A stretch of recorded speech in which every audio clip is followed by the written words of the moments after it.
Hello guys, আজকে explain করতে চলেছি Korean masterpiece movie no mercy. মুভির শুরুতেই দেখা যায় দুইজন ফটোগ্রাফার নদীর কাছে ছবি তুলতে যে একজন মেয়ের নগ্ন মৃতদেহ খুঁজে পায়। একজন ফরেনসিক ডক্টর ক্যাং, যে কিনা রিটায়ার করবে এবং তার মেয়ের সাথে থাকবে, যে আমেরিকা থেকে আসবে, কিন্তু তার আসার দিন কিছুদিন পিছিয়েছে। তখন তার কাছে এই মার্ডার ইনভেস্টিগেশন এর জন্য কল আসে। সেখানে ডক্টর ক্যাং এর সাথে তার 5 বছর আগের পুরানো ছাত্রী ডিটেকটিভ মিন এর সাথে দেখা হয়। যে মারা যায় তার নাম উনা। পোস্টমর্টমের সময় ডক্টর ক্যান মৃতদেহের বডি নিয়ে অনেক প্রশংসা করে এবং আফসোস করে যে এই বডিটা এখন পচবে। বডিকে 5 টুকরো করা হয় এবং বডির একটা হাত মিসিং থাকে। পোস্টমর্টমে বিভিন্ন তথ্যের সাথে বলা হয় যে মাথায় আঘাত করার ফলে মুখ থুবড়ে সে মাটিতে পড়ে, তাই তার মুখে ও কানে মাটি পাওয়া যায়। মার্ডার যেখানে হয়েছে সেখানে গ্রানাইট মাটি আছে। সিমেন্টের ফ্যাক্টরিতে এই মাটি পাওয়া যায়। সিমেন্টের ফ্যাক্টরিতে সার্চ করে তারা বাকি একটা হাতের অংশ পায় এবং ওই সিমেন্টের ফ্যাক্টরির সামনে প্রোটেস্ট করা একজন এনভায়রনমেন্টালিস্ট লি সং হো এর দিকে নজর যায় ডিটেকটিভ মিনের।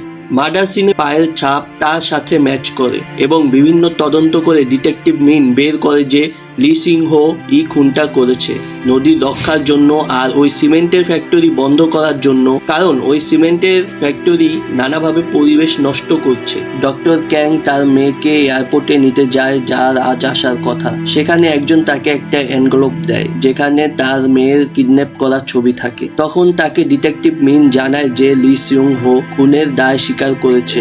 তখনই ডক্টর ক্যাং চলে যায় খুনির সাথে দেখা করতে। খুনি তাকে বলে যে 3 দিনের মধ্যে তাকে বের করলে সে তার মেয়েকে মারবে না। তখন ডক্টর ক্যাং খুনিকে বের করার জন্য কাজে লেগে পড়ে। সে জানতে পারে মার্ডার ওয়েপন পাওয়া গেছে, যা কিনা ইলেকট্রিক স।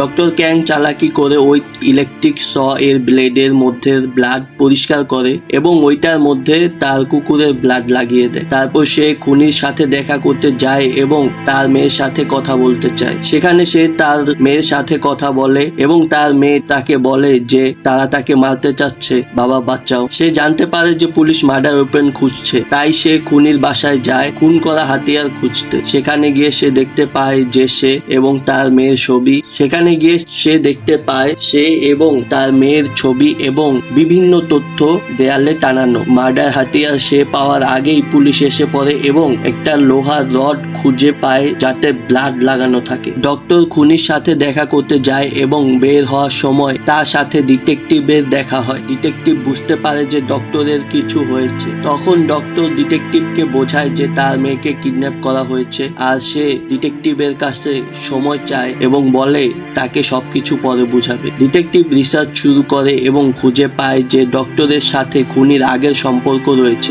সে জানতে পারে খুনির বোনের রেপ কেসে ফরেন্সিক রিপোর্টার ছিল ডক্টর আর যে খুন হয়েছে সে ছিল সাক্ষী। ওইদিকে ডক্টর এক মেয়েকে দিয়ে যে খুন হয়েছে ও ইউনা এর বয়ফ্রেন্ডের স্পার্ম কালেক্ট করায় এবং ডেড বডি শরীরের মধ্যে দিয়ে দেয়। আর ফরেন্সিক রিপোর্টে দেখায় যে মার্ডার আগে রেপ হয়েছে।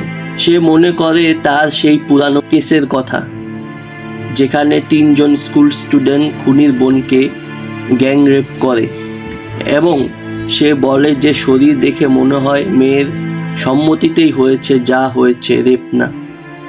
আর ওইদিকে খুনি তার দেওয়া সব প্রমাণ এবং জবানবন্দি ফিরিয়ে নেয় এবং তার আইনজীবীর সামনে বলে যে এগুলো তার কাছ থেকে জোরপূর্বক আদায় করা হয়েছিল, তাই যথাযথ তথ্য ও প্রমাণ না থাকায় সে ছাড়া পেয়ে যায়। আর পুলিশ জানতে পারে যে মার্ডারের আগে রেপ হয়েছে, স্পার্ম ও ফিঙ্গারপ্রিন্ট বয়ফ্রেন্ডের, তো তাই প্রমাণের ভিত্তিতে বয়ফ্রেন্ডকে ধরে নেওয়া হয়।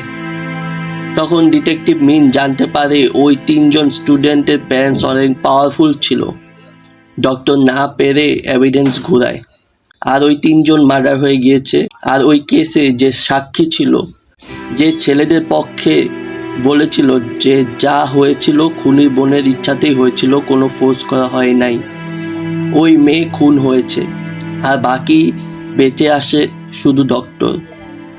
ডক্টর খুনির কাছে যায় এবং যা হয়েছিল তার জন্য সরি বলে এবং তার কাছে মাপ চায়, কিন্তু সে ডাক্তারকে মারতে থাকে এবং বিভিন্ন কথা বলতে থাকে। তখন ডক্টর পুরনো স্মৃতি হতে মনে করতে থাকে যে তার মেয়ে অসুস্থ এবং চিকিৎসার জন্য অনেক টাকার প্রয়োজন ছিল। তাই সে প্রমাণ ঘুরিয়ে বলেছিল। ডক্টর বলে যে মারলে তাকে মারতে, তার মেয়েকে ছেড়ে দিতে, কিন্তু খুনি কিছুতেই মানতে পারে না। সে বলে তোমার জন্য আমার বোনকে লোক প্রস্টিটিউট বলতো, লোকেরা তার দিকে অনেক কথা বলতো। দিনে দিনে আমার মধ্যে ঘৃণা ক্যান্সারের মতো পুরো শরীরে ছড়িয়ে গিয়েছে, আর এখন অনেক দেরি হয়ে গিয়েছে। এই কথা শুনে ডক্টর খুনিকে মারতে থাকে এবং একটি পর্যায়ে খুনি বলে দেয় যে তার মেয়ে কোথায় আছে। ওইদিকে ডিটেকটিভ মিনের সাথে মারামারি করে খুনির ভাই মারা যায়। যখন ক্লান্ত হয়ে কোনো মতে ডক্টর ওই জায়গায় পৌঁছায়, সে দেখতে পায় ফুলের বিছানায় তার মেয়ে শুয়ে আছে। তার মেয়েকে দেখে ডক্টর বলতে থাকে, তোমার বাবা এসে পড়েছে, তার দেরি হয়ে গেছে, তাই সে সরি, সে আগে আসতে পারে নাই, চলো এখন বাসায় যাই। ডক্টর যখনই তার মেয়ের বডি ধরে উঠাতে যায়, সে খেয়াল করে বডি নাই। সে ফুলের মধ্যে তার মেয়ের বডি খুঁজে পায় না। ফুলের বিছানার উপর শুধু কাটা হাত, পা আর মাথা রাখা। তখন সে বুঝতে পারে যে তার মেয়ের বডির উপরে সে পোস্টমর্টম করেছে এবং সে যে কথা বলেছিল বডি নিয়ে, ওই বডি তার মেয়েরই ছিল। যেই দিন তার মেয়ের আসার কথা ছিল, তার মেয়ে সেই দিনই এসেছিল আর কিডন্যাপ হয় এবং কিডন্যাপাররা তাকে দিয়ে বলায় যে আসতে দেরি হবে এবং বিভিন্ন ভয়েস রেকর্ড করে রাখে, যা পরে ডক্টরকে শোনায়। আর তখনই তাকে মেরে ফেলা হয়।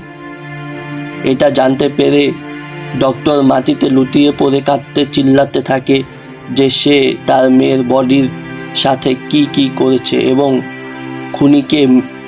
এবং শেষে সে খুনিকে মেরে নিজে মরে যায়। এই মুভির ট্যাগলাইন হচ্ছে, মরে যাব তবুও ক্ষমা করব না।